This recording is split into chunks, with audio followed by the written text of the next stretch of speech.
मुझे ये कहने में फक्र है कि अगर हमारे पास भारतीय जनता पार्टी के संगम लाल गुप्ता की तरह सांसद न होता तो यहाँ की सड़कों सामूहिक रूप से प्रतापगढ़ के विकास के लिए क्षमा प्रार्थना करते हुए कमल को खिलाने की याचना। आज भाजपा के लोकसभा चुनाव के कार्यालय का उद्घाटन किया गया, जिसमें आप बतौर मुख्य अतिथि मौजूद रहे, और ये चुनाव किस तरह से संपादित करेंगे और इसको जिताने की आपकी भी जिम्मेदारी है।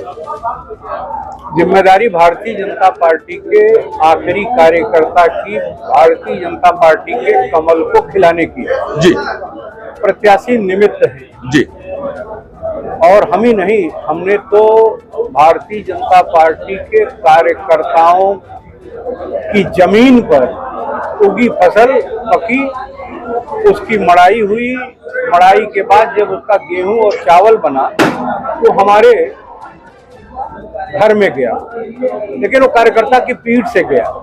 इसलिए पट्टी 400 सीटों की जो संकल्प है हमारे देश के प्रधानमंत्री, उसमें अगर पट्टी और प्रतापगढ़ की सहभागिता नहीं होगी तो प्रतापगढ़ का दुर्भाग्य भी होगा और प्रतापगढ़ के लिए कलंक भी होगा।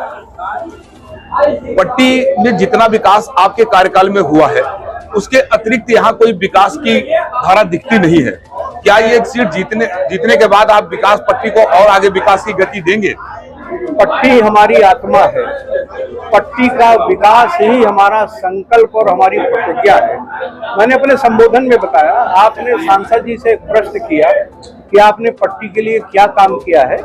मैं ग्राम विकास मंत्री था और प्रधानमंत्री ग्राम सड़क योजना का क्रियान्वयन हमारे पास था।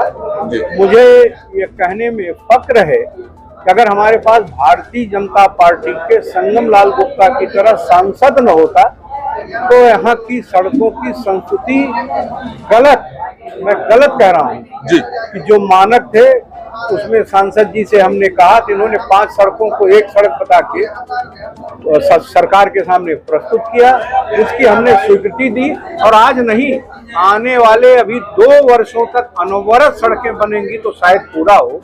मैं सांसद जी को इसके लिए मैं बधाई भी देता हूं, पट्टी के विकास में उनके सहयोग के लिए बधाई देता हूं और इस प्रदेश के मुख्यमंत्री योगी आदित्यनाथ जी के प्रति आभार व्यक्त करता हूं, देश के यशस्वी प्रधानमंत्री द्वारा दी गई योजना के प्रति आभार व्यक्त करता हूं और डिप्टी सीएम जो इस समय उत्तर प्रदेश के श्री केशव प्रसाद मौर्य है, लोक निर्माण मंत्री के रूप में उनके द्वारा दिए गए सहयोग से ही हमारी ग्रामीण सड़कों का सपना पूरा हो रहा है। उनके प्रति आभार व्यक्त करता हूं।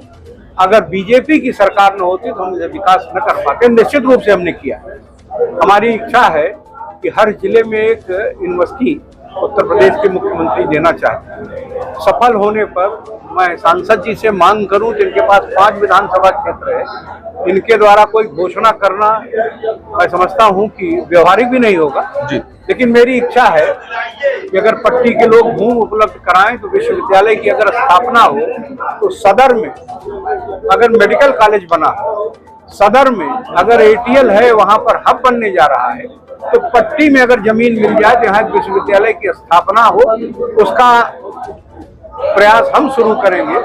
और अगर सांसद जी को लगेगा व्यवहारिक 5 विधानसभा क्षेत्र में उसका कोई प्रतिरोध नहीं होगा, हम इनका भी सहयोग लेंगे और पट्टी के विकास में जो कमी है, आज भी मेरा संकल्प वही है। 2 वर्षों में जो नुकसान हुआ है, अगर हमारी सरकार बनेगी, हमारा सांसद होगा तो निश्चित रूप से हम विकास को गति दे सकेंगे। अगर हमारा विरोधी सांसद होगा तो हमारे विकास को जैसे 2 वर्ष में विधायक ने तोड़ा वैसे विपक्षी प्रतिनिधि भी तोड़ेगा।